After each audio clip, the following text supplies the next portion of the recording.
Hello everyone! Welcome to 30 Days Piano with Vicky for Beginners. Today we're going to learn Jurassic Park's theme, and this is day 5.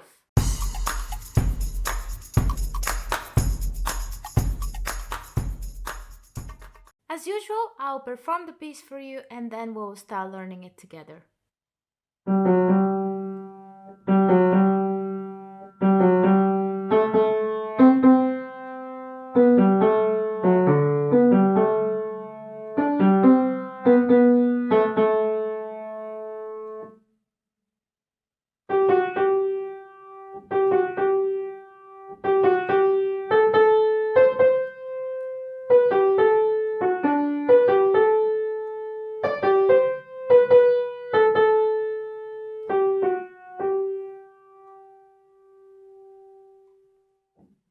In this video, we finally start playing with our left hand. The piece is written in 2 parts. In the first one, we play with the left hand, and in the second one, we play with the right hand. Before we start learning the piece, let's have a look at which notes we're going to play with today, as we have a few new notes with the left hand. We're going to play with the notes on the bass clef, or D, E, F, G, A, B, C, and D. The right hand has the same note on the treble clef, which is the D, E, F, G, A, B, C, and D. Lots of Ds today.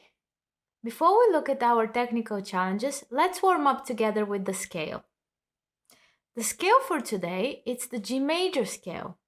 It has one sharp, which is the F sharp, and it starts on the G. We have the same fingering as with the C major and the A minor from our previous sessions.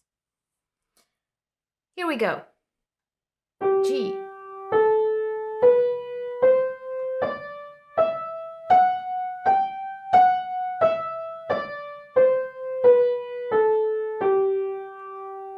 As you've noticed, the F sharp is on our forefinger, so pay extra attention when you go up and down and you have the F sharp on the fourth. Let's try one more time.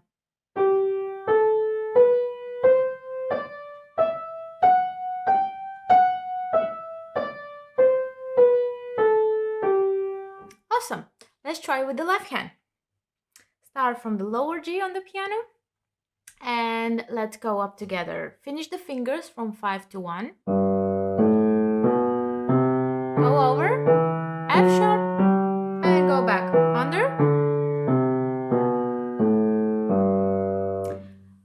By now, we should be very comfortable in going under and over our thumbs, right?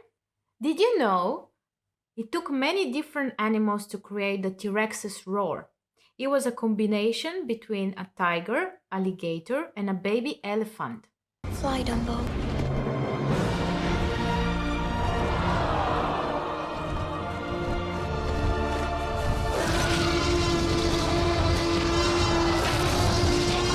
Now that we have warmed up, let's look at the technical challenges in the piece.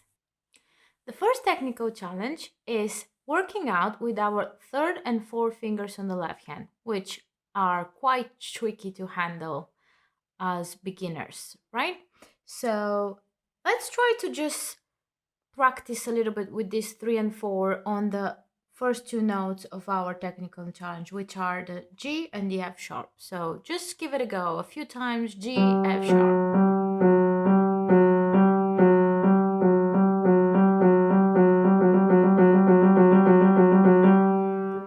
Great. Now let's try to play this in tempo.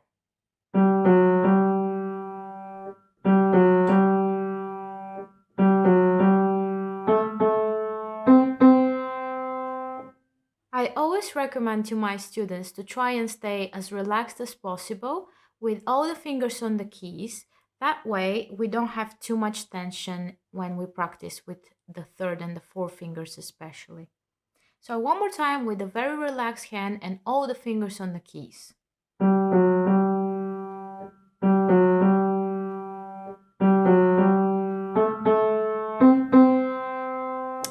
Great!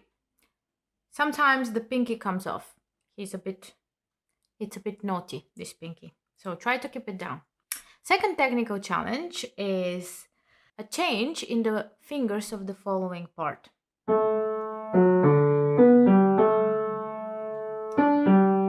So we are covering lots of keys in this passage, so different positions changing very quickly here. So stay ready to change from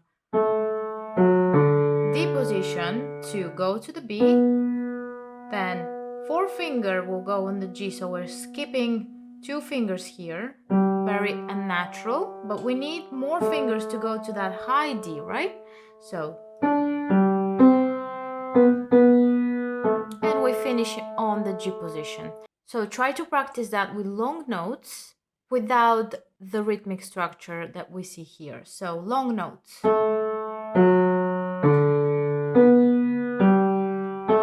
Go to the D, change. That is always very helpful to practice with long notes so that you have more time to find your keys and with the correct fingers. Let's try this in tempo now.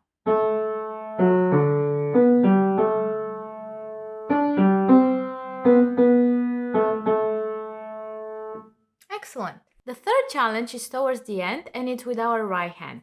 This will be the first time that we're approaching a change of the fingers on the same note while we're holding it. So long note, changing different fingers. So I'll play that for you and then we can talk about it.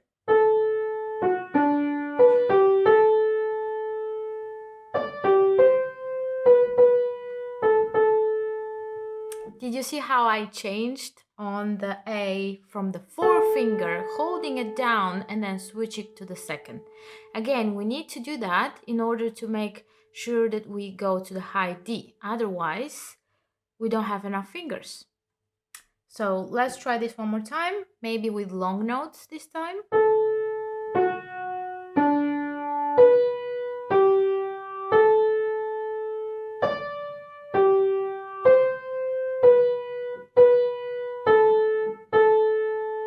Great! If you have any doubts about the rhythm and how to play this and what are the semiquavers or the dotted notes, you can go and watch our video on rhythm. So let's try this in tempo.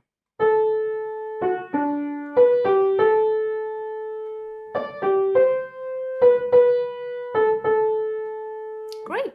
If you need a couple of more minutes to practice on your own, just press pause and practice, and then feel free to play back the video so we can try and play the whole piece together now, musical phrase by musical phrase. Before we start, before we change hands, I've given you a little time to prepare. So from playing your left hand, you can have enough time to switch and find the G note and the position for the right hand. In the original theme, there is not much time between the themes. They just kind of flow without gaps, right? So just bear in mind that this one, it's a gap on purpose to help you. So let's try together. First musical phrase. That's the technical challenge 1.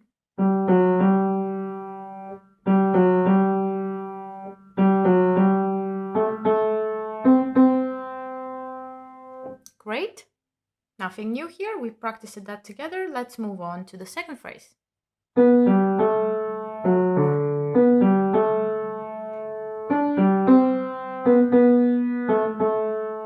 And here we had the second technical challenge, so nothing new here as well. Before we switch to the right hand, count 3 crochet rests and a quaver rest. So that will feel like this: 1 and 2 and 3, and go with the right hand. Let's try and play the second musical phrase now, connecting it to the right hand.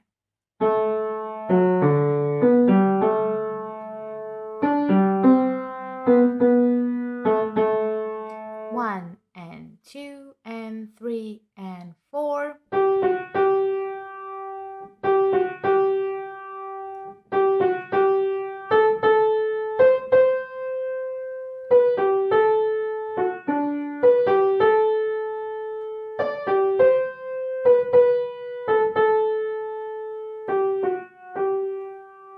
And I finished with the 4 musical phrases as well. because that was our last technical challenge. So we did that together before. My final tip is when you play the second musical phrase with your left hand and you're counting the rests to come in with the right hand, you have the time to relax the left hand and just practice with the right hand. That way you don't feel tense, both hands just staying on the keyboard. Great, I think this piece is a lot of fun and it's very useful when you try to practice both hands and for coordination and to read on the bass and the treble clef. So have a go and see if it helps. For more tutorials like this, watch our following videos and subscribe. Bye!